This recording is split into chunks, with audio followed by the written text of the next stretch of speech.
Parsuram flies over Kardavaya Path. The Douglas-built Dakota, a historic aircraft, has played an important role in the battle history of independent India. Pakistan attempted to seize all of Kashmir shortly after partition in 1947. The Indian Army blocked Pakistan's efforts.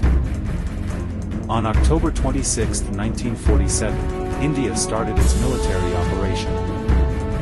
The IAF Dakotas landed at Srinagar Airport, carrying a select group of soldiers from the Sikh regiment. It was a breakthrough point in the First India-Pashtun War of 1947–48. After a fierce struggle, our army managed to thwart the Pakistani Lashkars and Pashtun tribesmen from most of the Kashmir Valley. Years have passed. M.K. Chandrasekhar, a Malayali, entered the privileged club of Indian Air Force pilots who flew Dakotas. He had a son who aspired to own the plane his father flew one day. Time passed by. M.K. Chandrasekhar retired from the IAF as an Air Commodore. Years later, to memorialize the Dakota flown by M.K., his son purchased another Dakota and dedicated it to the Air Force. He bought a scrap Dakota DC-3, totally refurbished it, made it flyable, and turned it over to the Indian Air Force. Parsuram. That was the title he gave the aircraft when he dedicated it to the country on February 13, 2018, during a ceremony in Ghaziabad. Dakota is part of my early recollections. My father flew it all across the nation. Today, my father's forever dream is blooming, he remarked.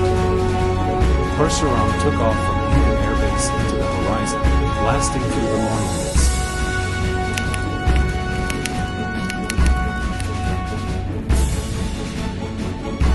Parsuram flew above Kardavaya Path, making history on India's 75th Republic Day.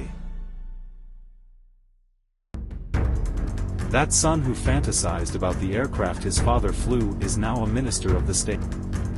His name is Rajiv Chandrasekhar. He accepted this challenge, not just for his father. It is also the result of a childhood spent in military camps and a desire to build a business in the country despite having a decent job overseas. His decision was driven by his commitment to tackle ex-servicemen's difficulties, as well as his persistence in implementing one rank, one pension. Above all, nationalism has been ingrained in him since boyhood. That is what motivates him to pursue such activities without regard for profit or loss.